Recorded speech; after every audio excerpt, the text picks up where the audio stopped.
Bonsoir à tous et bienvenue dans Chaque Voix compte sur LCP. Nous sommes ensemble pour une heure de décryptage et de débat en direct de l'Assemblée nationale avec pour m'accompagner ce soir Lou Fritel, journaliste à Paris Match. Bonsoir Lou. Bonsoir. Et bonne année à vous Lou. Bonne année. Et bonsoir Laurent Guimier. Bonsoir Adeline. Merci à tous les deux d'être là. C'est parti pour le sommaire avec à la une ce soir dans Chaque Voix compte. Avoir froid chez soi. La France compte près de 5 millions de passoires thermiques. Et alors que le thermomètre continue de baisser, des milliers de logements mal isolés deviennent glaciales. L'instabilité politique a relégué le sujet en arrière-plan, mais le froid, lui, n'attend pas pour mordre. Où en est la législation? Où en sont les dispositifs d'aide à la rénovation? Comment alléger la facture de ceux qui souffrent de précarité énergétique?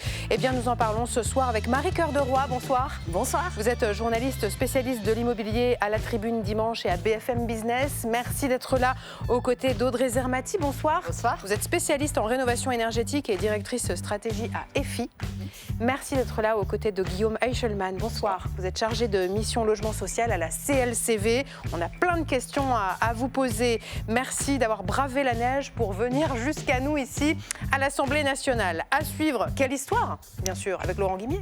C'était les obsèques de Brigitte Bardot ce matin à Saint-Tropez et je vais vous expliquer ce soir pourquoi tous ces militants et ces élus qui s'écharpent autour de bébés depuis 10 jours ont été incapables de respecter le temps du deuil.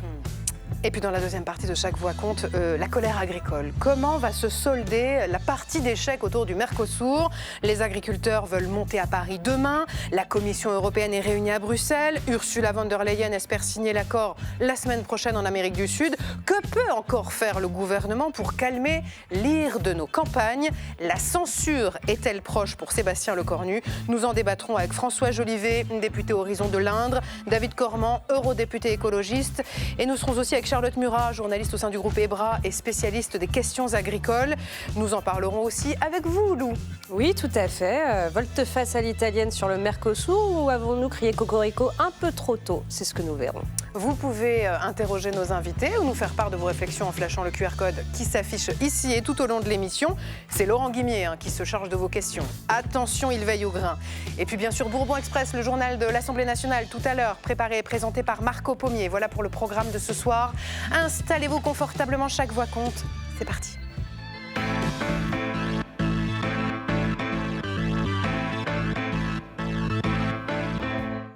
Pour eux, la température de l'enfer, c'est pas plus de 10 degrés. 10 degrés chez soi, le nez tout rouge, les couches de pull, la bouillotte pour dormir. C'est ça, vivre dans une passoire thermique en ce moment. La vague de froid qui sévit en France rend la vie de centaines de milliers de personnes infernale. Et pourtant, ça ne fait pas la une. Le logement et la précarité énergétique semblent bloqués dans un angle mort politique. Nous avons choisi ce soir d'en parler et de nous rendre notamment à Nanterre, près de Paris, pour commencer. Juste derrière les tours de la Défense, à la cité Pablo Picasso. Là-bas, le chauffage ne fonctionne pas depuis 2 mois dans une tour de 19 étages. Les locataires grelottent. C'est un reportage signé Dario Borgogno et Eva Billon. Dans la cité des nuages, la neige tombe sur les 19 étages de cette tour. Les enfants rentrent de l'école, frigorifiés. Il fait froid dehors et à l'intérieur. On rentre à la maison, on croit qu'on va se réchauffer. À la fin, on refroidit encore plus comme un igloo. Ici, le chauffage collectif est selon le bailleur social plafonné à 14 degrés. Mais depuis novembre, le mercure dépasse rarement les 10 degrés dans les appartements. Au 15e étage, pour trouver le sommeil, Lucette Ben-Simon, 85 ans, est obligée de multiplier les couches de couverture. Dans sa chambre en ce moment, il ne ferait pas plus de 6 degrés. J'arrive pas à dormir. J'ai la tension, je souffre beaucoup de tension et donc ma tension monte parfois à 20, 21. D'ailleurs, ça fait quelques jours, j'ai fait venir les pompiers. Et même eux, ils étaient scandalisés devant la température de la maison. Sa voisine de palier cherche aussi en vain des moyens de se réchauffer. Elle combine ce radiateur d'appoint offert par son fils. Je laisse parfois 3 heures, parfois toute l'après-midi. Et laisse ouvert son four plus souvent. J'allume le chauffage et j'allume ça, les deux. Avec la gazinière et le chauffe-eau, je allume tout le temps sans arrêt. Mais moi, je ne peux pas rester comme ça froid. Avec les températures basses, les moisissures s'installent. À l'humidité s'ajoute l'insalubrité. Alors les locataires s'organisent, multiplient les preuves de leurs conditions de vie. Bon, là, il faisait 12, là, il fait 10. Contacté à de multiples reprises, le bailleur a toujours la même réponse. Rien ne l'obligerait à dépasser les 14 degrés de chauffage au sol. Tout juste concède-t-il en cette période de grand froid l'attribution de radiateurs d'appoint. Nous déployons des actions concrètes pour répondre à l'urgence. Les 5 et 8 janvier 2026, distribution de convecteurs mobiles électriques. Une solution loin d'être satisfaisante pour Annick Fourreau. Oh, mais t'es glacé. Chaque mois, elle paye déjà une trentaine d'euros pour un chauffage quasi inexistant. Le fait d'être chauffé, ça va nous revenir à combien? Les convecteurs, on va payer l'électricité, plus le chauffage qu'on paye là. Non, c'est pas possible. Mais à la fin du mois, peut-être qu'on ne pourra pas manger parce qu'on a payé trop d'électricité. Le bailleur promet aussi, à partir du 12 janvier, de remplacer les radiateurs électriques individuels manquants dans les logements et censés être un complément du chauffage au sol. Mais au final, pour les habitants, ce système est surtout obsolète, fait de briques et de brocs, auxquels ils ne croient plus un seul instant. Je vous voyais tous les trois suivre attentivement ce reportage avec un regard assez effaré. Guillaume Aichelman, ici, c'est vrai qu'on cumule plusieurs problèmes. Il y a à la fois ces systèmes de chauffage devenus obsolètes, il y a un bailleur social qui semble assez inconséquent. C'est un cas extrême ou c'est de plus en plus fréquent? C'est malheureusement de plus en plus fréquent puisqu'on a des cas dans toute la France, à Marseille, à Sevran, à Nanterre, à Lille. Franchement, les situations se multiplient. On a des bailleurs qui n'ont plus, mais aucune idée de comment gérer leur résidence. Non seulement la température minimale d'un logement, c'est censé être 18 degrés pour que le logement soit considéré comme décent. Au-delà, les locataires n'auraient même pas à payer de loyer.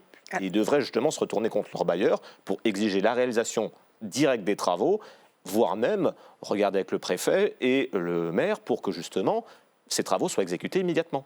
Donc là, mais là, on est dans une tour de 19 étages. Comment ça se fait qu'aucun locataire n'a eu l'idée d'arrêter de payer son loyer? Peut-être qu'ils se disent qu'ils s'exposent quand même à des risques d'expulsion, par exemple, et qu'ils n'ont pas envie de s'y exposer.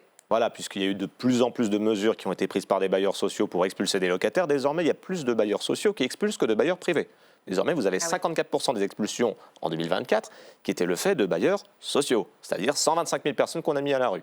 Et ça, c'est vraiment le strict minimum, parce qu'on oublie tous ceux qui sont partis avant, quand il y a eu des procédures contentieuses, qu'il s'agit des impayés, des troubles. Enfin, là, c'est la trêve hivernale, il n'y a pas de risque d'expulsion immédiat. Malheureusement, on a de plus en plus de bailleurs sociaux qui font des mesures quasi coup de poing. Vous regardez, il y a eu un bailleur à Lille, ils embauchaient quasiment des gros bras pour évacuer des locataires à n'importe quel moment. Donc, on a des bailleurs sociaux, et c'est triste à dire, qui n'ont rien à faire de la loi. Et pourtant, par exemple, si un de ces locataires vous contactez, vous, à la CLCV, qu'est-ce que vous lui conseilleriez de faire? Nous, on les accompagne justement pour qu'ils fassent des procédures contentieuses, pour qu'ils aillent justement devant les tribunaux. On est là pour les accompagner, on est là pour leur donner des conseils juridiques et leur expliquer chaque étape de la procédure, voire également pour faire de la médiation avec des bailleurs sociaux, puisque nous participons au conseil d'administration de ces bailleurs, ainsi que d'autres associations, pour justement éviter ce genre de situation. Là, en l'occurrence, ces résidences, il faut à tout prix que le bailleur entende raison, qu'il entende le cri et d'alerte des locataires, et que non seulement ces chauffages d'appoint ne soient pas payés par les locataires, parce que les factures ont flambé. Alors, les radiateurs en eux-mêmes sont pris en charge par le bailleur. Le problème, c'est que vu les calculs sur les charges, on a beaucoup de problèmes. Vous avez des situations dans l'Essonne, à Nantes, en toute la France, où vous avez des locataires qui se retrouvent à payer 2 000, voire même 10 000 euros de régularisation annuelle de charges.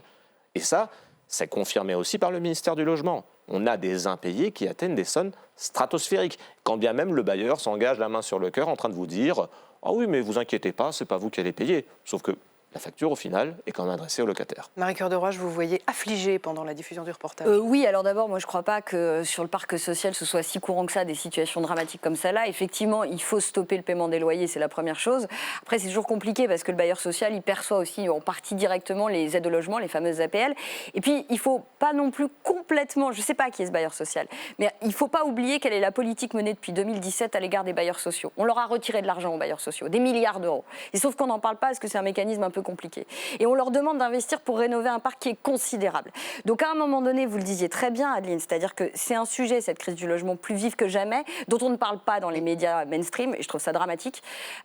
Maintenant, il va falloir dire les choses, c'est-à-dire qu'il faut que le gouvernement redonne de la souplesse aux bailleurs sociaux. On leur a demandé de baisser les loyers qu'ils perçoivent, les bailleurs sociaux. En gros, c'est ça depuis 2017 ce qui leur arrive, et ça leur coûte des milliards d'euros. Et en même temps, on leur demande de produire du logement et de rénover l'existant.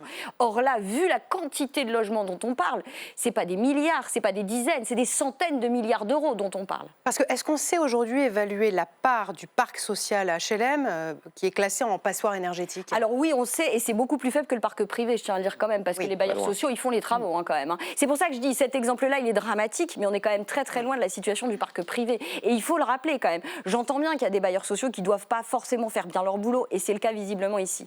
Maintenant, il faut dire les choses, dans le parc privé, c'est encore On va y venir, dramatique. mais on voulait parler d'abord du parc des logements sociaux, parce qu'il y a ce cas de cette tour, mais vous le disiez, Guillaume, ce n'est pas un cas unique non plus. Il y a évidemment des bailleurs sociaux qui abusent, mais il y a aussi des bailleurs sociaux qui sont confrontés à la difficulté de la rénovation énergétique, eux aussi. La situation s'est quand même améliorée, puisqu'il y a 2 ans, on comptait environ 300 000 logements sociaux qui étaient classés F ou G, et que petit à petit, ces logements sociaux sont rénovés. On est bien d'accord, sauf que, à nouveau, comparer ce qui est possible dans le logement social et ce qui n'est pas possible dans le logement privé, c'est un peu comparer les pommes et les oranges. Pourquoi ? Dans le logement social, en général, on fait des rénovations à l'échelle de l'immeuble. On essaie de faire des rénovations d'ampleur. Et en général, les bailleurs sociaux ont la maîtrise complète de leur immeuble, sauf quelques cas de copropriété mixte, un peu compliqués. Vous avez du privé, du social. Et donc, dans ce cas-là, vous avez des modes de financement qui, même s'ils sont réduits, et ils ont été beaucoup réduits depuis 10 ans, depuis le début du mandat d'Emmanuel Macron, au moins, on arrive à y voir quelque chose. Dans le logement privé, vous n'avez pas d'emprunt collectif pour les copropriétés, donc elles ne peuvent pas réaliser des travaux d'ampleur. Chaque copropriétaire ne va pas payer 10 000, 20 000, 30 000 euros pour une toiture. Ce n'est pas possible. Et à nouveau, il y a une certaine unicité côté logement social. On sait quelle politique on veut mener, il y a un certain volontarisme de la part des collectivités locales, des bailleurs, des élus. Tout le monde, on s'entend là-dessus. Côté logement privé, là, c'est un petit peu du grand n'importe quoi. Et malheureusement, et je le regrette encore, on a une absence de vision de la part du gouvernement. Un jour, on fait un DPE qui est favorable au gaz, ensuite on fait sur l'électricité. Oui. Les règles évoluent quasiment tous les 6 mois. On va y venir. Audrey Zermati, vous intervenez pour conseiller les bailleurs sociaux quand ils entreprennent une rénovation énergétique d'une tour entière? Alors nous, nos clients, c'est plutôt les maisons individuelles, donc ce qu'on évoquait tout à l'heure, plutôt le parc privé et plutôt le parc en maison individuelle privée. Mais je suis assez d'accord, en fait, il y a vraiment un sujet en termes de hiérarchie, on va dire.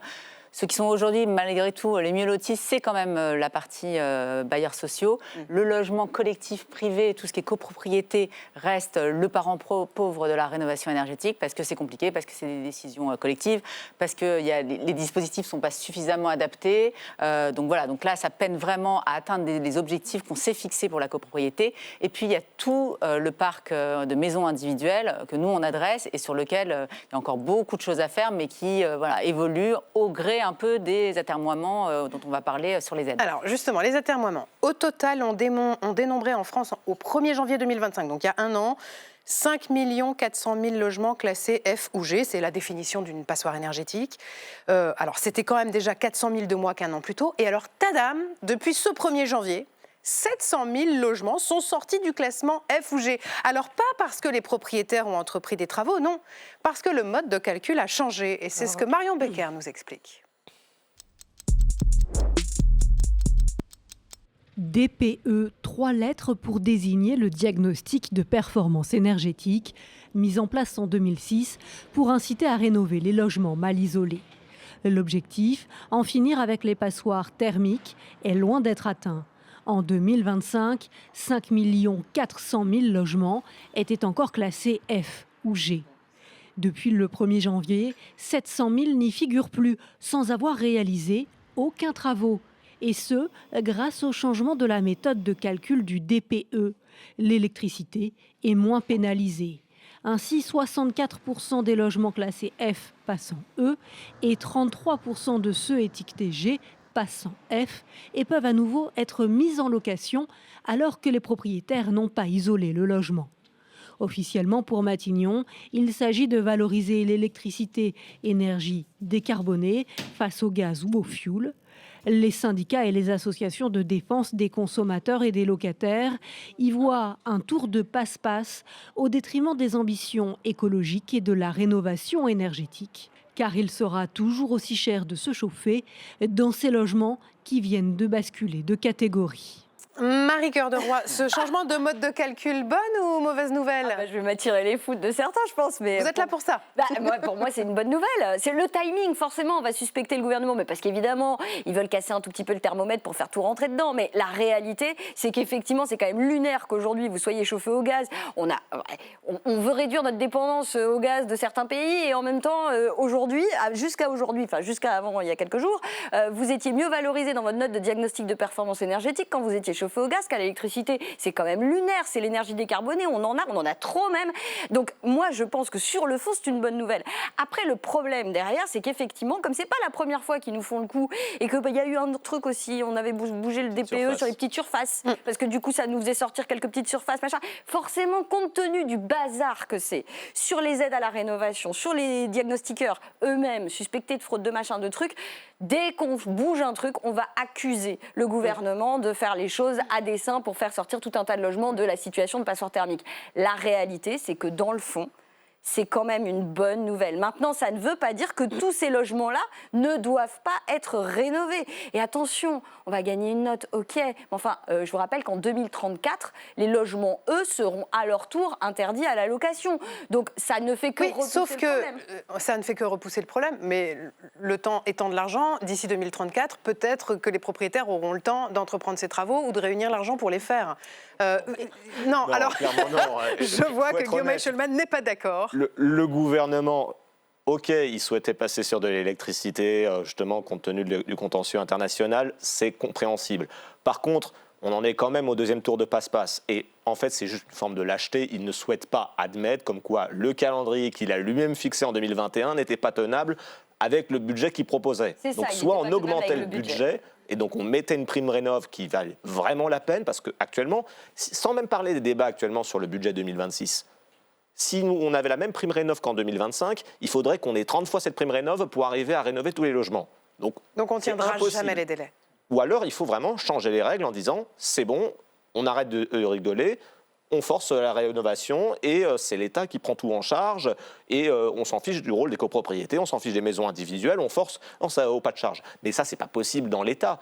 Ou alors, il faut qu'on change toutes les règles. Mais le second problème par rapport à cette problématique, c'est que le gouvernement ne sait toujours pas en fait ce qu'il veut faire avec les rénovations énergétiques. Il a tué la construction depuis 10 ans. Maintenant, il s'est dit, bon, on va quand même essayer un peu de sauver le BTP en faisant de la rénovation, mais en même temps, il ne donne pas les moyens. Vous allez voir les bailleurs sociaux, vous allez voir les bailleurs privés, vous allez voir tout le secteur, tout le monde va vous dire, eh ben, je n'ai ni l'argent, ni les normes requises. À chaque fois, on me modifie les règles. Parce qu'il y a eu le DPE, il y a ma prime rénov, où on disait à un moment, faites des grandes rénovations sur l'ensemble du logement, puis faites des monogestes. Puis on désactive les monogestes, puis on les réactive. On va y venir. Mais juste pour finir sur ce changement de mode de calcul sur le DPE, Audrey Zermati, dans les arguments, il y avait aussi le fait que ce changement de calcul allait permettre de mieux cibler les aides à la rénovation énergétique. Pourquoi? De quelle façon? En fait, alors, je pense qu'il faut remettre vraiment un contexte plus général. Effectivement, le gouvernement se cherche dans ses orientations et dans ses priorisations. Et en fait, je dirais que c'est presque le premier mouvement d'une priorisation qu'on va voir clair et qu'on va voir aussi se répercuter dans les aides. La priorisation, elle va être l'antifossile. Et pour l'électrification. On va plutôt favoriser les logements électriques, c'est ce qu'on voit avec le changement de règles, et aussi on va défavoriser les changements, tous les logements qui sont aujourd'hui au fioul ou au gaz. Et donc, quelque part, ma prime rénov, tous les dispositifs vont plutôt être en faveur de l'électrification plutôt que presque en faveur de l'isolation. Typiquement, ma prime rénov, on ne va plus aider l'isolation des murs par l'intérieur ou par l'extérieur à partir dès que le guichet réouvrira. Mais alors justement, puisque vous y venez, et on en est où du dispositif MaPrimeRénov'? Parce qu'il a été suspendu, si je me souviens bien, fin juin 2025, pour les rénovations d'ampleur, parce qu'il y avait trop de dossiers, trop de fraude. Est-ce que le guichet a rouvert? Alors, le guichet n'a pas réouvert parce que le budget n'est pas voté. Donc là, c'est vraiment quelque chose qui est presque conjoncturel avec le vote du budget. Toutefois, même si le budget réouvrait, on a d'une part des gestes qui ne sont plus aidés. Donc, comme je disais tout à l'heure, l'isolation par l'intérieur et l'extérieur et les chaudières biomasse. Et pour la rénovation d'ampleur, c'est presque pire. Parce qu'en réalité, on a créé du stock. C'est-à-dire qu'on est encore en train d'instruire des dossiers de 2025. Ah oui. Et donc, on a un stock à gérer. Et en fait, les nouveaux dossiers qu'on pourrait déposer déposés en 2026 seront finalement très faibles. On n'aura pas le budget nécessaire pour une quantité importante de nouveaux dossiers en 2026. Et donc, le budget va réouvrir, on espère, le guichet va réouvrir, on espère. Mais ça veut dire qu'en ce moment, les spécialistes de la rénovation énergétique, ils font rien ? Alors, nous, ce qu'on essaye de dire à nos clients ou aux gens qui ont un projet, parce qu'en ce moment, on a beaucoup d'appels, de manière assez contre-intuitive. Bah oui, il fait très froid. Donc, en fait, les gens se posent la question de ce qu'ils peuvent faire pour changer son système de chauffage, etc. Donc, ce qu'on leur dit, c'est qu'évidemment, il faut engager son projet parce qu'on va être dans des logiques de premier arrivé, premier servi dès que le ça va embouteiller dans les entreprises de rénovation. C'est un peu ce qu'on a vécu dans les stop and go depuis 2 ans. Effectivement, ça ferme, ça réouvre, ça ferme. Et donc, c'est vrai que là, mais nous, on peut dire qu'à nos clients, dépêchez-vous quand même de préparer votre dossier. Il y a des primes qu'il faut demander avant MaPrimeRénov', qui sont les primes certificats d'économie d'énergie. Donc, faites la demande de cette prime, préparez votre projet, commandez des devis pour pouvoir être prêt dès que le guichet réouvre à déposer votre demande MaPrimeRénov'. Quand on demande un devis à un artisan et qu'on lui dit c'est pour faire des travaux à la Saint-Glinglin, l'artisan, il est prêt à dire a priori, mars 2027. En fait, il faut quand même prendre, parce que les artisans, ils sont un peu comme nous, tout le monde est un peu dans l'attentisme là. Donc, évidemment, à un moment donné, quand ça va se débloquer, ils vont tous être appelés en même temps pour pouvoir réaliser. Donc, c'est sûr qu'il va falloir être, on va dire, sur la ligne de départ le premier pour pouvoir bénéficier des travaux dans, finalement, au moins d'ici l'été. Pour pouvoir attendre le prochain hiver, quelque part. On parle des passoires, mais il y a une autre notion, c'est la précarité énergétique. Comment on la définit, la précarité énergétique ? Alors, la précarité énergétique, que ce soit pour le logement social ou le logement privé, c'est quand vous êtes dans un logement qui a moins de 18 degrés Celsius au centre de votre pièce à vivre, que ce soit votre salon, votre salle à manger, que sais-je. Et malheureusement, on a beaucoup de logements qui rentrent dans cette catégorie. Vous en avez à peu près... Si on est sur une vision très large de la précarité, on est à 25% de logements sociaux et de logements privés. Tous les logements. Tous logements confondus, parce qu'il y a aussi des logements foyers. Il y a vraiment beaucoup de catégories qui rentrent dans ce cas de figure.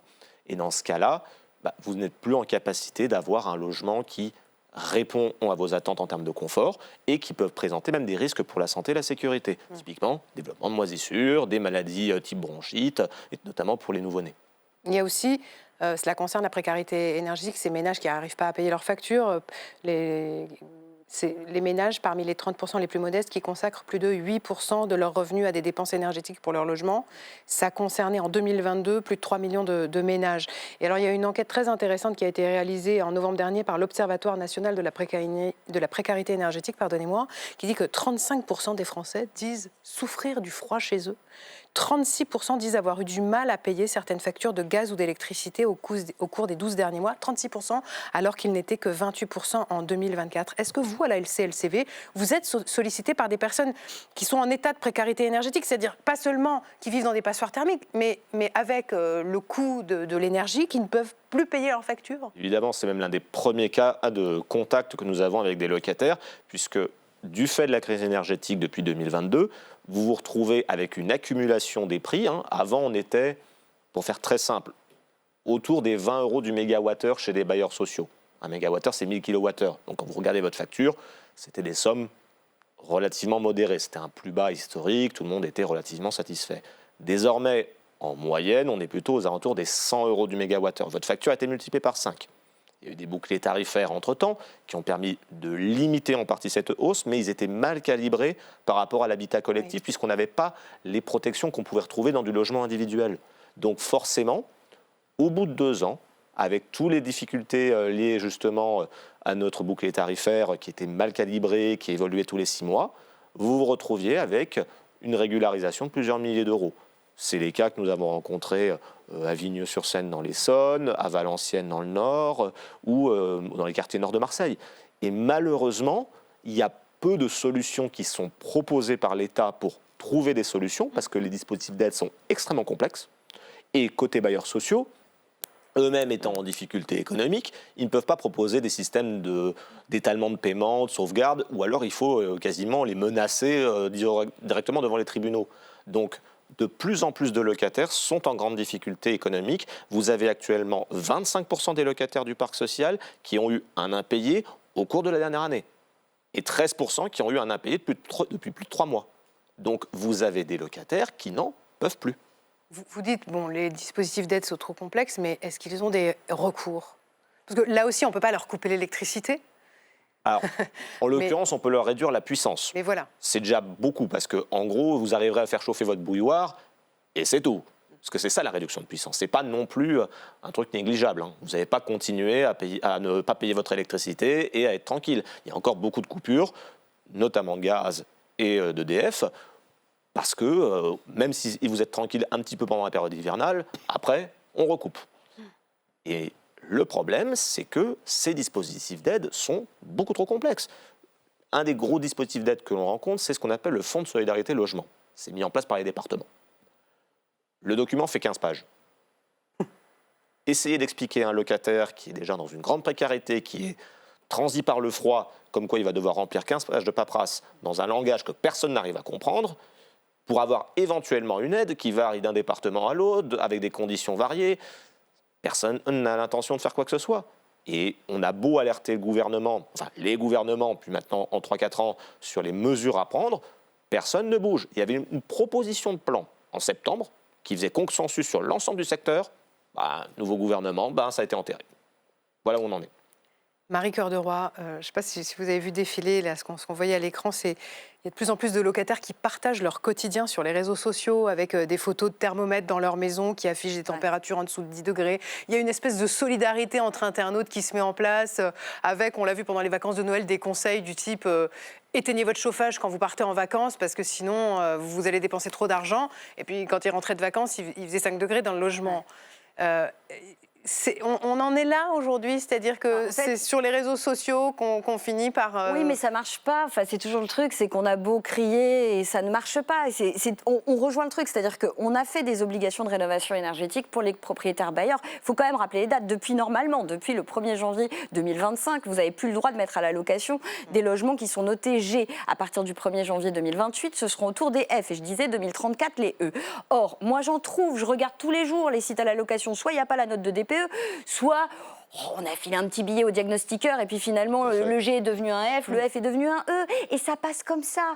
Mais ce qui est terrible, c'est qu'en fait il faut aider aussi tout le monde. Je jette pas la pierre à tous les propriétaires bailleurs, mais il faut aussi les aider, ces propriétaires bailleurs. Et quand on voit la réduction de l'aide publique, qu'on ne s'en étonne pas. Demain, quand reviendra ma prime rénov, pour une rénovation globale, au début de l'année dernière, vous pouvez obtenir, quand vous étiez parmi les plus modestes, jusqu'à 63 000 € d'aide. D'accord ? On a dit c'est trop, il y a de la fraude. Et demain, quand ça reviendra, ce sera 32 000 €. Et donc, vous rigolez sur un reste à charge. Quand vous dans avez 32 000 €, Audrey Zermati, dans 32 000 €, on peut faire quoi ? Alors, on doit faire quoi ? Parce que pour pouvoir obtenir cette aide, on doit faire un minimum 2 gestes d'isolation. C'est quoi ? Donc, l'isolation, par exemple, de vos combles, vos fenêtres, vos murs, voilà, au moins 2 gestes d'isolation. Et après, vous allez pouvoir changer votre système de chauffage. Ça rentre à peu près encore dans l'enveloppe.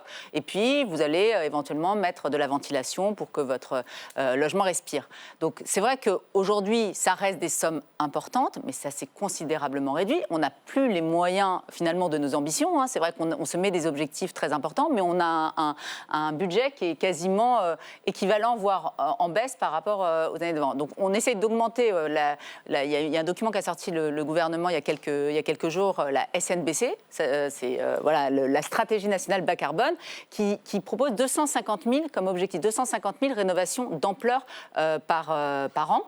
L'objectif de l'année prochaine, c'est déjà 120 000. Donc vous voyez, on est déjà moins que l'objectif. Et 120 000, moins les 80 000 dossiers de 2025 qui n'ont toujours pas été...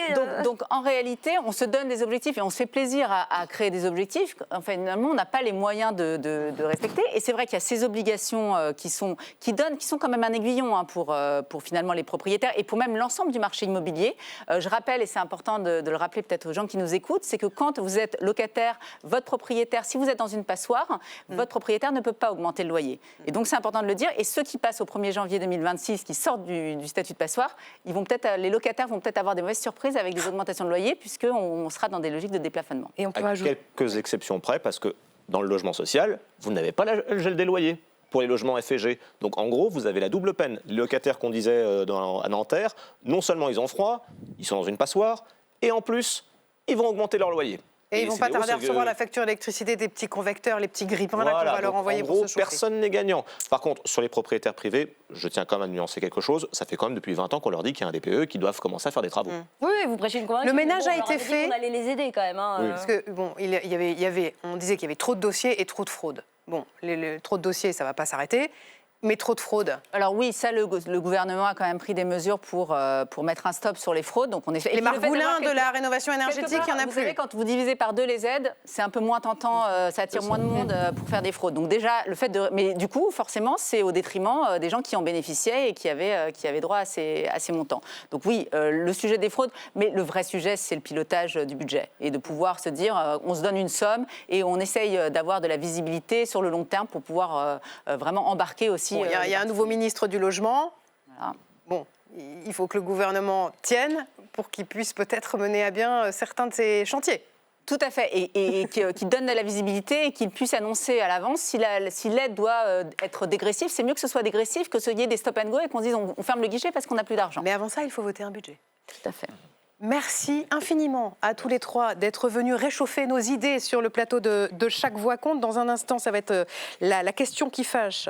La crise agricole va-t-elle faire tomber le gouvernement le cornu? Nous allons en débattre avec nos 3 prochains invités. Mais avant cela, c'est Quelle histoire? Et c'est Laurent Guimard.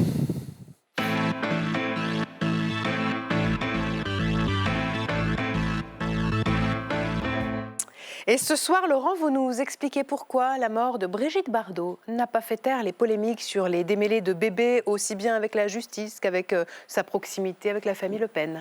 Oui, la preuve de ces liens très forts et très personnels encore ce matin à Saint-Tropez. On le voit sur la photo où Marine Le Pen participait à la messe d'adieu à Brigitte Bardot. Elle était parmi les 400 invités dans l'église. De tout temps et sous toutes les latitudes, le temps du deuil a toujours été celui du recueillement, de la compassion, où les zones d'ombre du défunt ont toujours fait place à une forme de consensus dans l'espace public, notamment de la part de nos élus.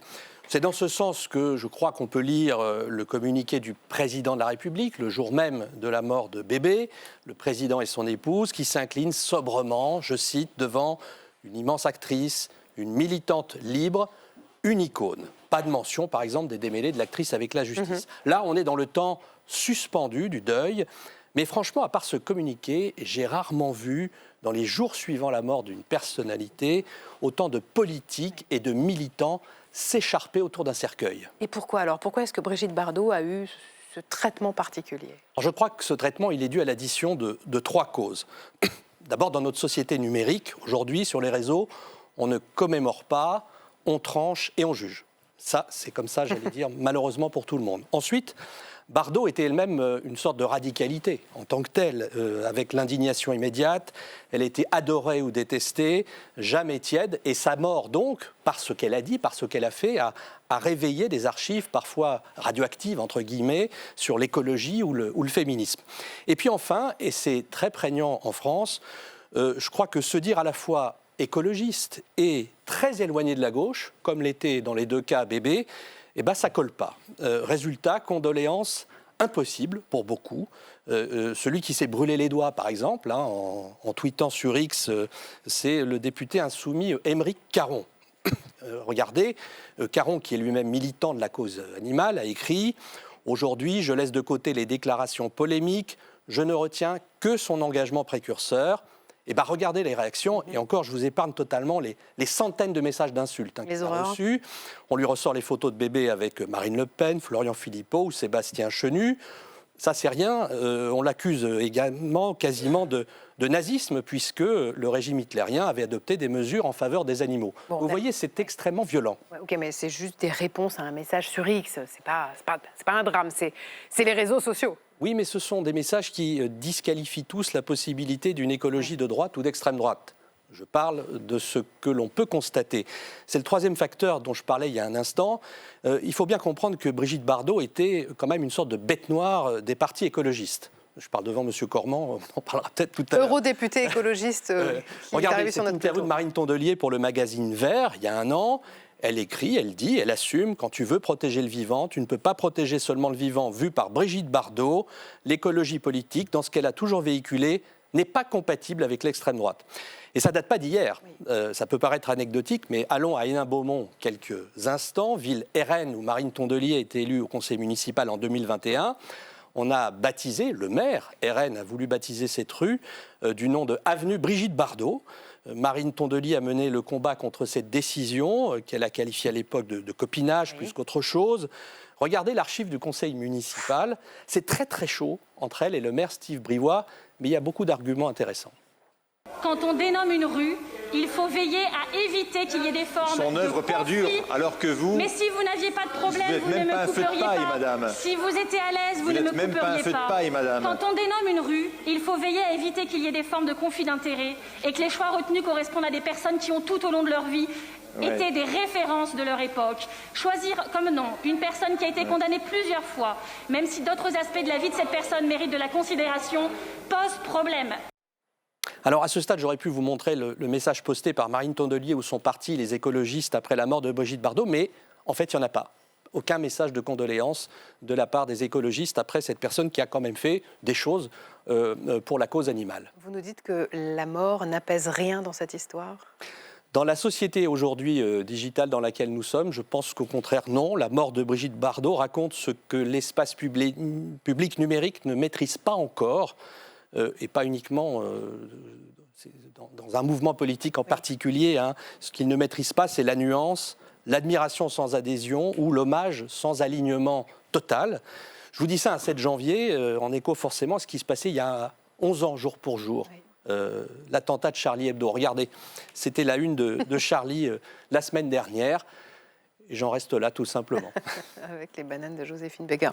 David Cormand, c'est pas un piège, je vous donne la parole. Vous avez écouté, on n'a pas vu de réaction des écologistes à la mort de Brigitte Bardot. Vous voulez réagir ? Non, mais il y a un paradoxe dans ce que, à la fois, vous, à juste titre, dénoncez la brutalité des réseaux sociaux, notamment par rapport à Brigitte Bardot, et quelque part, vous ne faites pas de reproches, mais vous remarquez que que les Verts n'ont pas fait de message, mais c'est précisément pour ça.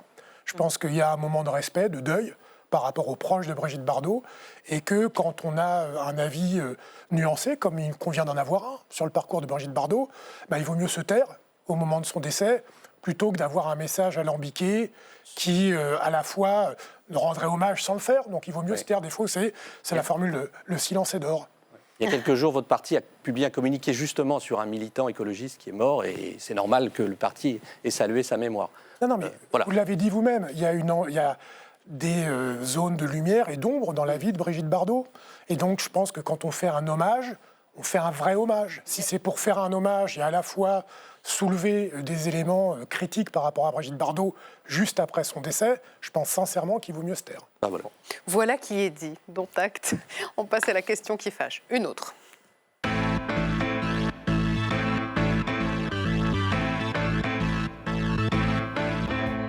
Et j'accueille donc sur le plateau de Chaque Voix Compte David Cormand, eurodéputé écologiste. Merci d'être là aux côtés de François Jolivet. Bonsoir. Bonsoir, vous êtes député Horizon de l'Indre. Et Charlotte Murat est avec nous également, journaliste, spécialiste des questions agricoles au sein du groupe EBRA. Merci d'être là, Charlotte.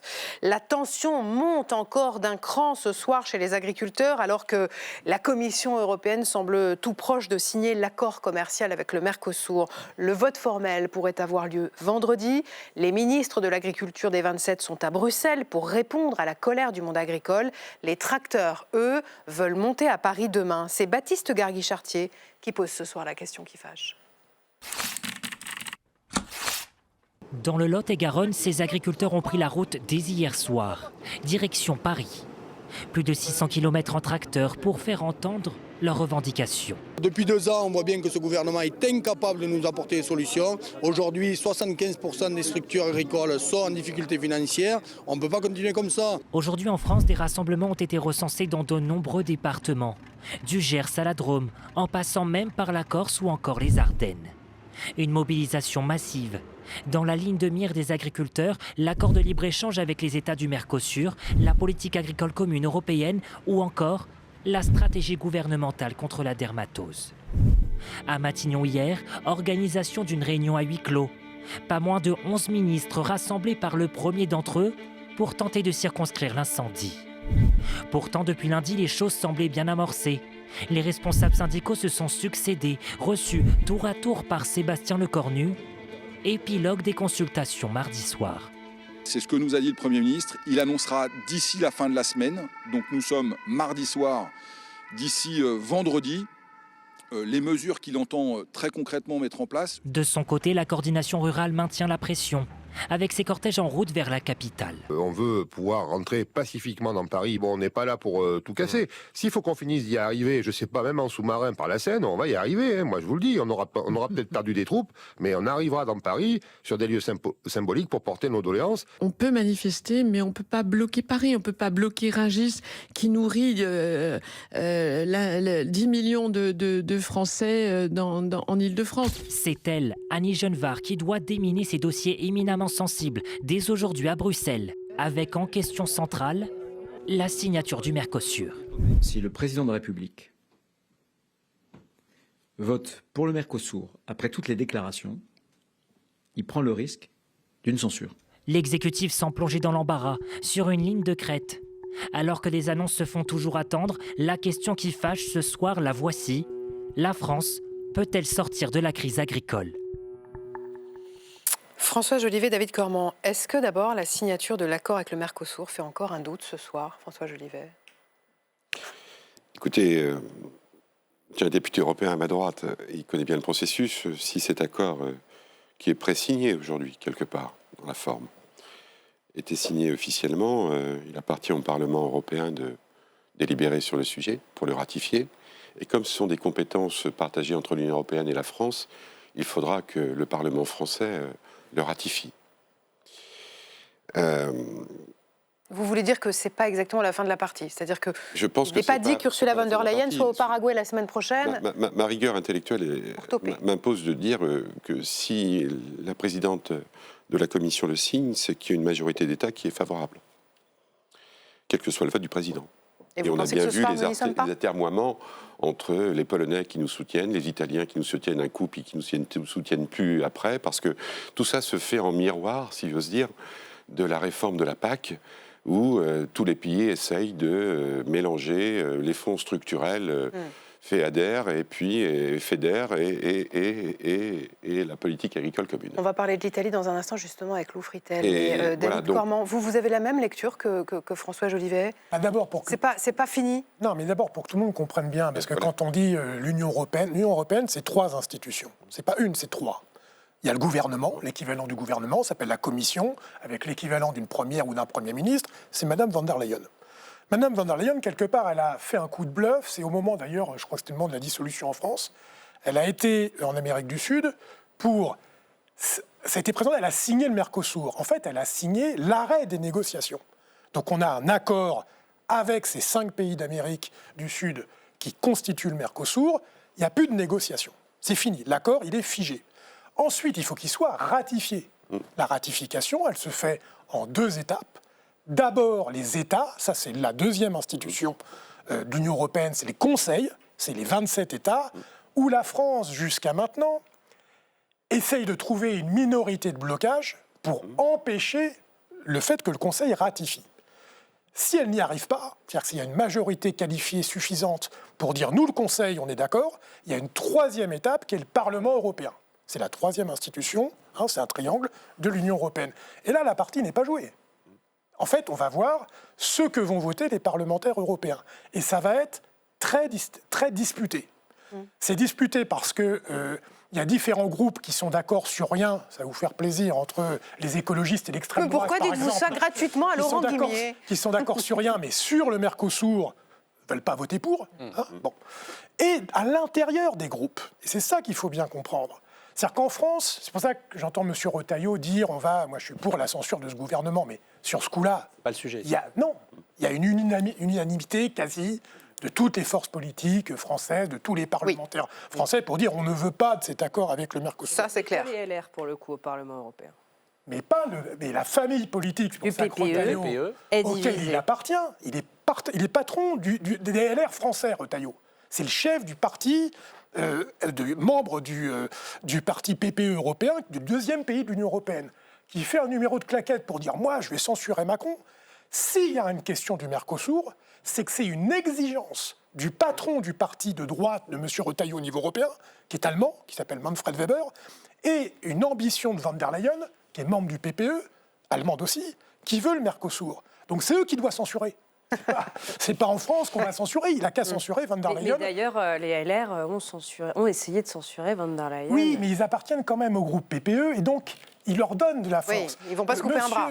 Bien sûr, et ils sont même, comment il s'appelle François-Xavier Bellamy. Oui, il est trésorier du parti européen PPE. C'est pas un renégat du PPE. Il en est le numéro 3. Trésorier, c'est important. Bon.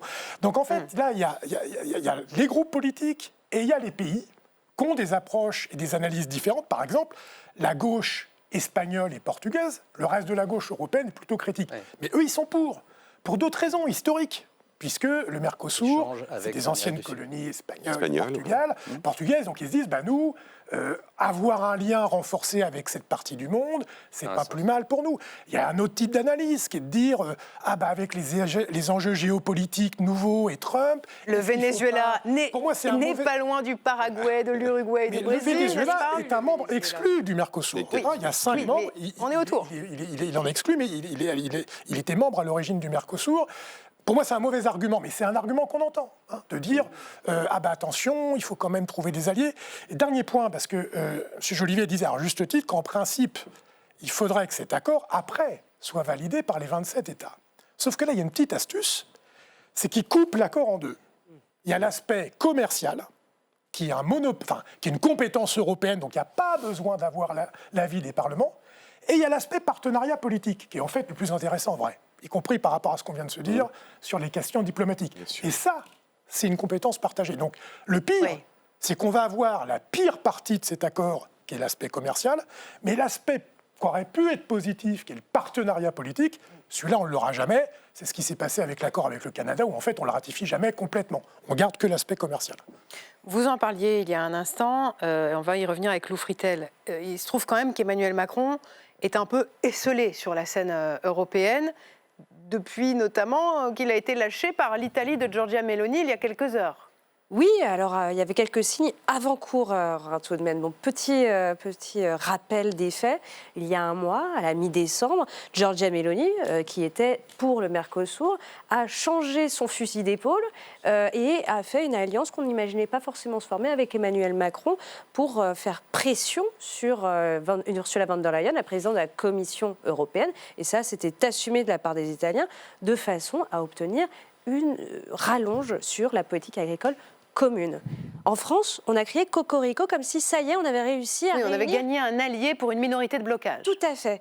En réalité, et même Emmanuel Macron le savait, Annie Genevard le savait, et ce n'était pas caché, en réalité, tout le monde savait qu'on ne gagnait que du temps en vue de cette politique agricole commune. Alors, elle voulait obtenir une rallonge sur cette PAC, elle l'a eue. Et elle l'a eu en début de semaine. On a eu 45 milliards. Je sais que vous tirez un peu la tête parce que ça ne permet pas non plus d'arriver à l'enveloppe qu'on avait précédemment. Et surtout, c'est une avance en fait sur trésorerie. C'est plus une avance qu'une rallonge. C'est tout à fait une avance sur trésorerie. Oui, c'est un déblocage de façon anticipée de 45 milliards d'euros. C'est une avance sur salaire. Voilà. Imaginez-le comme ça. C'est pas une augmentation.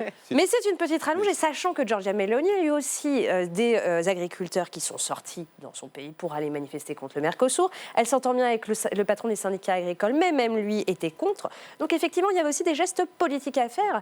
Et Giorgia Meloni, dès qu'il y a eu cette avance sur salaire, cette avance sur enveloppe, s'est précipitée sur son téléphone portable et elle a tweeté « J'accueille favorablement la décision de la Commission européenne de modifier, comme l'avait demandé l'Italie, le nouveau cadre financier pluriannuel proposé, ce qui démontre que l'approche pragmatique du soutien à l'agriculture européenne, défendue avec détermination par le gouvernement italien, trouve un écho croissant à Bruxelles. » Dans la foulée, c'est Antonio Tajani, donc, qui est le vice-président du Conseil italien, qui est aussi ministre des Affaires étrangères italien, qui lui-même a fait passer un communiqué de presse expliquant que l'Italie n'a jamais changé de position. Nous avons toujours soutenu la conclusion de l'accord. Donc d'une certaine façon, Giorgia Meloni, mais elle l'avait annoncé, elle s'est fait un coup politique sur le dos de la France pour se sortir d'une situation nationale Mais le pire dans tout ça, c'est qu'elle l'avait annoncé. Donc nous, d'une certaine façon, Français, on pense que cette volte-face italienne nous a précipités. C'est pas tout à fait le cas, c'est d'être un peu hypocrite. Moi, j'en tire pour ma part une leçon, c'est qu'en matière de politique internationale, c'est comme en amour, hein. Mieux vaut être seul que mal accompagné. C'est ça, vous valez mieux être seul que mal accompagné. On a mal compris l'intention de Giorgia Meloni quand elle a rallié la France mi-décembre. Écoutez, moi, je ne sais pas si on a mal compris. Je voudrais bien connaître la position de ceux qui engraissent les bovins et les broutards français. Parce que c'est eux qui sont concernés. C'est eux qui fabriquent la viande pour cette partie-là, en tous les cas, de l'Union européenne. Et je ne suis pas sûr que ces gens-là, qui ont peut-être voté le camp de Mme Meloni, revoteront pour elle. Après, je pense qu'il y a... L'agriculture italienne assez faible en réalité sur les bovins. On ne parle pas de l'agriculture italienne, on parle des ateliers d'engraissement, donc avec vocation industrielle d'engraissement des broutards français. Je ne suis pas sûr qu'ils soient dans ce domaine-là. Donc, moi, je crois qu'on assiste beaucoup à un jeu de poker menteur. La seule chose, sans doute, qui ne l'est pas, c'est qu'on s'en va vers une signature.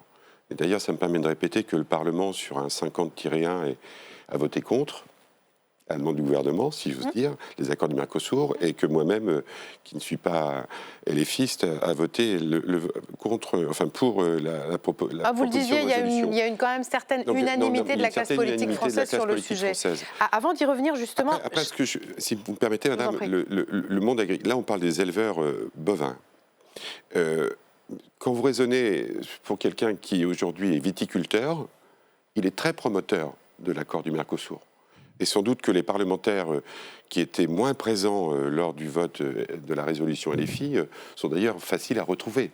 C'est-à-dire que vous avez des gens aujourd'hui qui sont portés aussi par des intérêts divergents, parce qu'en fait, leur agriculture, c'est le vin. Et quand la Chine se referme, les États-Unis se referment, ils se disent on pourrait peut-être trouver des marchés en Amérique du Sud. Donc ma rigueur intellectuelle m'impose de vous dire cela. En revanche, moi je crois que le jeu de Mme Meloni, c'est un jeu de poker menteur. 45 milliards. Elle semble avoir gagné aujourd'hui. On verra demain. Emmanuel Macron s'en est félicité aussi des 45 000. Mais je n'en doute pas. Je salue les annonces de la Commission européenne. C'est le résultat de notre mobilisation et de mon engagement constant pour nos agriculteurs. Peut-être que les 45 milliards ne sont pas que pour l'Italie, alors. Enfin, non, c'est pas que pour l'Italie, non. Sur l'enveloppe globale. C'est l'enveloppe de Charlotte. On n'a pas encore la répartition. Et c'est pour acheter, d'ailleurs, c'est ce qui a été fait pour acheter en fait tous les pays. D'ailleurs, ça me permet de dire que en février 2027, la renégociation de la PAC est terminée, ce qui veut donc dire que le futur président ou la présidente de la République ne pourra pas mettre les mains dedans. Ça va mieux en le disant, pour un thème de campagne présidentielle. Charlotte Murat, je voudrais qu'on parle des principaux intéressés, les agriculteurs. On a vu des cortèges de tracteurs qui quittaient le sud-ouest pour venir à Paris.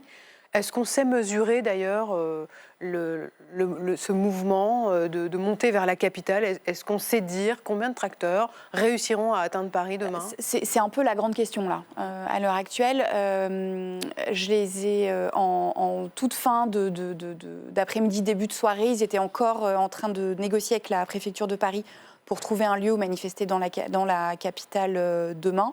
Ce lieu se situerait aux abords de ce plateau éventuellement? Parce que la dernière fois, c'est là qu'ils étaient venus vers l'Assemblée nationale. Donc, et quant aux tracteurs qui sont montés vers Paris, certains ont réussi à s'approcher un peu proche de la capitale, d'autres les ont laissés en cours de route et ont fini en train, notamment les Corses. Il y a quand même des agriculteurs corses qui ont mis leur tracteur sur un ferry à Bastia. Vous avez entendu la coordination rurale qui est prête à prendre des sous-marins pour passer par la Seine. Voilà, c'est ça, et pas loin. Et bon, ils ont arrêté à Grenoble, enfin ils sont allés jusqu'à Grenoble quand même. Et donc là, ils finissent en train. C'est la grande question. Comment est-ce qu'ils vivent l'hyperactivité de Sébastien Lecornu ces derniers jours? Le Premier ministre a multiplié les réunions, il a même rassemblé 11 de ses ministres autour de lui, il a reçu les syndicats agricoles. D'une manière générale, la parole politique n'a plus tellement de crédit auprès des agriculteurs, donc voilà, c'est ça. S'il y a des annonces comme Arnaud Rousseau l'a dit, tant mieux. Il faudra après voir ce que sont ces annonces. Est-ce que ce sont des vraies annonces? C'est ça. Sébastien Lecornu doit faire des annonces vendredi. Mais de quelle nature, François Jolivet? Ça, il faut lui demander, parce que moi, je ne les connais pas. Ce que je sais simplement, moi qui suis d'origine agricole, je comprends les agriculteurs en lutte aujourd'hui qui manifestent dans ce domaine-là. Moi, je suis dans une circonscription, j'ai de l'élevage bovin. Voilà. c'est pas compréhensible pour eux. Alors quand on ajoute dermatose et puis cette réforme de la PAC, dont on nous dit c'est moins 20%, puis après on entend c'est moins 23%, pour reconfigurer l'industrie allemande des voitures en industrie de guerre, comme l'a déclaré le chancelier allemand, ça interpelle un peu tout de même. Donc, et l'absence de visibilité, parce qu'en fait, ils sont confrontés à 3 enjeux. Hein. Il y a certes l'enjeu de la concurrence internationale, mais notre agriculture était à une certaine époque très exportatrice, donc elle n'avait pas peur des enjeux internationaux. Elle était même les premiers à dire, eh bien, venez, nous, on saura vous battre parce qu'on est meilleur que vous. Donc, après, on dit, on les défend tous, mais... j'ai voté la loi du plomb. Eh ben, on s'est fait engueuler, mais ça, c'est un acte concret pour les défendre. C'était leur demande. Ils n'ont pas été entendus. Je sais qu'on peut avoir des points divergents, mais bien évidemment. Mais disons qu'on est, nous, l'Union européenne est moins sévère dans sa directive que la France elle-même. Donc c'était simplement de permettre ce qui se faisait partout en Europe. Donc après, on peut avoir des débats ad vitam aeternam, mais en tous les cas, ce qui est sûr, c'est qu'ils ne se sentent pas entendus. Puis après, vous avez la dermatose. Donc là, on avait 67 millions de Français médecins durant la période Covid, et là, on a 67 millions de vétérinaires. Vétérinaires. Donc ça devient plus juste. On y a consacré toute une émission. Voilà, c'est pour ça que j'en parle. Avec des vétérinaires en plateau. Et avec des vétérinaires. Donc moi, j'ai tendance à croire les vétérinaires. Donc tout ça additionné, ce n'est pas lisible, quoi. Et ce n'est pas lisible. Quelles décisions prennent-ils pour investir ? C'est quoi leur vision à long terme? Comment s'opère le renouvellement de génération? Là, on nous dit, en France, pour les bovins, c'est 1 400 000 tonnes de viande, on va dire, produits par an. L'accord du Mercosur, c'est 4%. Allez, on va dire que c'est un demi-steak par semaine, par Français. On pourrait se dire, c'est... Les chiffres précis. Voilà. L'accord prévoit un quota supplémentaire annuel pour toute l'Europe de 99 000 tonnes de bœuf sur un marché qui en présente 6 millions de tonnes. Voilà. 99 000 tonnes, ça fait 1,6% de la production totale. Ça fait un steak par an et par Européen. Mais ça veut dire que c'est aussi de l'aloyau qu'ils nous envoient. Donc, ils ne nous envoient pas la bête en entier. Et puis après, c'est quoi les règles? Aujourd'hui, en Argentine, le Paraguay, les vaches sont dans les champs. Il n'y a pas de... L'Uruguay, non. Il n'y a pas de problème. Par contre, l'Argentine et le Brésil, c'est je nourris avec en permanence des antibiotiques et je mets des hormones de croissance. Mais est-ce qu'il n'y a pas eu une caricature du débat autour de ce sujet? C'est-à-dire, à un moment, de toute façon, tout ça est interdit en Europe. Ça n'arrivera pas en Europe. Avec une clause de sauvegarde, mais j'ai cru comprendre que la clause miroir aujourd'hui n'existait pas. Non, mais... Et on n'est pas capable de détecter aujourd'hui les hormones et les antibiotiques. Moi, c'est le reproche que je fais au gouvernement français, à Macron là-dessus. C'est qu'en fait, il a surjoué le fait, regardez, je vais obtenir des clauses de sauvegarde.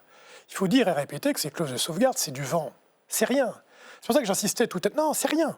On ne peut plus changer cet accord. Donc, il n'y aura pas de clause miroir. Il faut vraiment comprendre ça. L'accord, il est figé. Et donc, les pays du Mercosur, dans l'accord, ne veulent pas de clause miroir. Et je vais vous dire pourquoi. Parce que les produits qu'on leur reproche d'utiliser et qui sont interdits dans l'Union européenne, devinez qui les revend? C'est nous. Moi, j'habite à Rouen. À côté de Rouen, il y a une usine BASF allemande qui produit des engrais chimiques, des pesticides, qu'ils vendent, qui sont interdits en Union européenne. On les produit dans l'Union européenne, on les vend à qui? Au Brésil. Et donc, ils les utilisent. Est-ce que vous croyez une seconde que les pays du Mercosur, quand on veut leur dire « vous n'avez pas le droit d'utiliser ce produit-là, sinon on n'importe pas », va dire « mais vous foutez du monde, c'est vous qui nous les vendez ». Et en plus, maintenant, avec moins de frais de douane. Non, en fait, c'est pour ça qu'il y a... En fait, pourquoi il est intéressant ce débat sur le Mercosur? C'est qu'il révèle nos ambiguïtés et nos erreurs stratégiques. Et nos faiblesses. En fait, on a industrialisé, et ça c'est un choix politique, l'agriculture. Pour le meilleur, mais aussi pour le pire. On a décidé dans l'Union européenne de sortir d'une logique de souveraineté alimentaire pour faire de l'export. Vous l'avez dit. Et donc cette logique d'export, c'est que ce n'est pas à sens unique. C'est qu'on est rentré dans une logique surproductiviste qui a fragilisé dans notre filière agriculture-alimentation les agriculteurs. Par contre, on a créé des géants de l'agroalimentaire. On a créé des géants de la grande distribution. Mais quand le gouvernement annonce lundi qu'un arrêté sera pris pour bloquer l'importation de denrées venues d'Amérique du Sud contenant des résidus de substances interdites en Europe, comme le mancozeb ou le glufosinate, c'est du vent aussi, comme vous dites? Mais ça, c'est des trucs qui existent déjà comme interdiction. Ce que je veux dire, c'est que c'est pas ça une clause miroir. Les clauses miroirs, ça serait de dire... Mais là, on superpose des arrêtés qui seraient pris en France, et peut-être pas d'ailleurs valables à Bruxelles. C'est de dire que les règles qui s'appliquent dans l'Union européenne... s'appliqueront aussi dans les pays du Mercosur. C'est faux. Et même pire, l'accord du Mercosur Si nous venions à changer nos législations européennes, les pays du Mercosur auraient le droit de s'y opposer, de dire, comme ça va avoir un impact sur ce qu'on vous exporte, nous vous empêchons de légiférer sur ces interdictions. C'est ça qu'on est en train de faire. François Jolivet, une dernière question. Il y avait la grande question de la mobilisation des agriculteurs demain à Paris. Et l'autre grande question ce soir, c'est de savoir ce que va faire Emmanuel Macron. Est-ce qu'il va signer pour? Est-ce qu'il va signer contre? Est-ce qu'il va s'abstenir? Il va voter comme les autres. Et il a tant de voix, en fonction de la puissance de la France. D'abord, qu'il porte. C'est quoi le risque s'il vote contre? Eh bien, au moins, il signale politiquement qu'il est défavorable. Quitte à se cornériser à Bruxelles. Ressembler à Orban et à la Hongrie, c'est ça, moi, ma question. Non, mais l'isolement aujourd'hui, manifestement, personne ne comprend cet accord. Le Parlement a 2 fois, à l'unanimité, ici, à l'Assemblée nationale, a voté défavorablement sur ce principe. En ne parlant d'ailleurs que d'agriculture, en oubliant tout le reste. Aujourd'hui, on fait le Mercosur sur l'agriculture. Et il y a tout le reste. Ma rigueur intellectuelle m'impose de le dire aussi. Pour autant, ça veut dire que ce n'est pas compris. Et aujourd'hui, il y a de l'aéronautique, il y a des cosmétiques, il y a de la pharmacie, il y a des fromages, il y a du vin, il y a des fromages, il y a du vin, mais ça, c'est les désaccords, il y a les en poudre. Ça, c'est le désaccord au sein même des professions agricoles, qui cotisent tous à la MSA. Vous avez des gens qui ont des intérêts divergents. Maintenant, ce qui est certain, c'est que je ne vois pas comment le président de la République, ou alors il faudra qu'il fasse une vraie pirouette, qu'il soit compris. Vous parliez du risque de dissolution. Avant le Mercosur, il y a peut-être la... Je parlais du risque de censure. De censure, mais il y a peut-être la loi de finances aussi. Donc, mais on va y venir. Ce que je veux dire, c'est un tout. En tout cas, ce qui est sûr, c'est qu'aujourd'hui, la Pologne et la France sont 2 pays affaiblis, puisque c'est eux qui bénéficiaient essentiellement des aides. Puisque vous parlez du budget, merci de m'offrir une transition toute trouvée pour Bourbon Express. C'est tout de suite le journal de l'Assemblée nationale et c'est Marco Pommier qui arrive.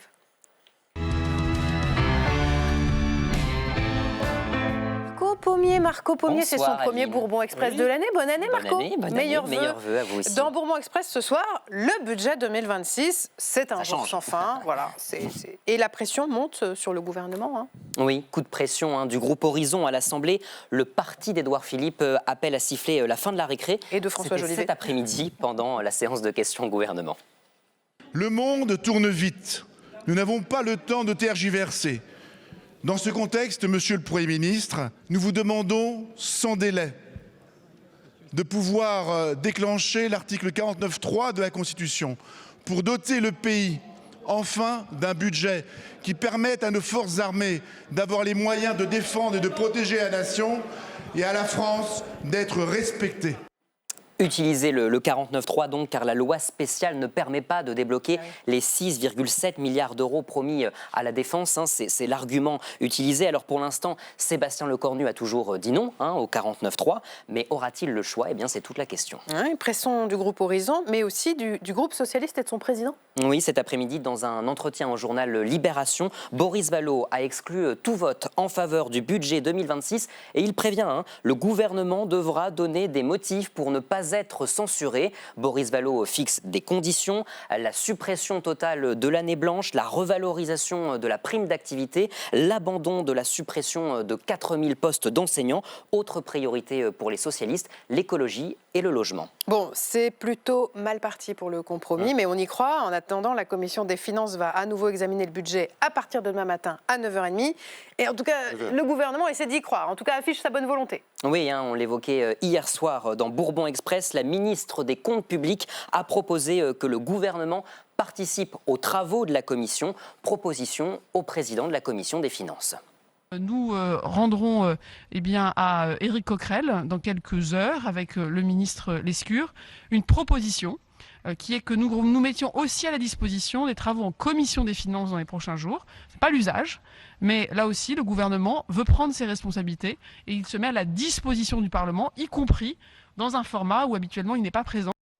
Et la réponse du président de la commission ne s'est pas fait attendre. Merci, mais non merci. C'est un peu l'idée. Hier soir sur X, Éric Coquerel a déclaré « C'est gentil, mais je ne pense pas opportun de déroger à une règle et une tradition parlementaire établie. » Je cite, donc les ministres ne viendront pas en commission, mais viendront dans l'hémicycle à partir de mardi prochain. Pas de présence ministérielle en commission. François Jolivet, ça va se finir en 49.3 ?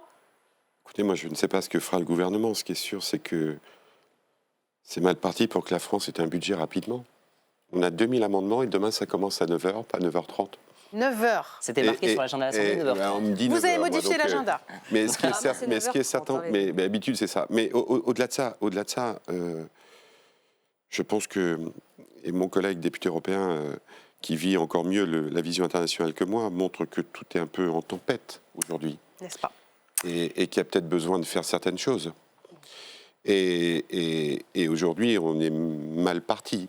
Mal parti parce qu'il n'y a pas de majorité à l'Assemblée nationale. Mal parti parce que le budget qui est revenu est passé d'un déficit de 4,9 sorti de l'Assemblée nationale à un 5,4 ou 5,5. Ça dépend comment ça se compte. Et puis donc, on a ce budget du Sénat qui revient et qui va être amendé. Voilà. En tout cas, ce qui est sûr, c'est qu'il faut trouver les moyens d'avoir un budget assez vite, ne serait-ce que pour faire respecter la parole de la France dans un ordre international très, très compliqué.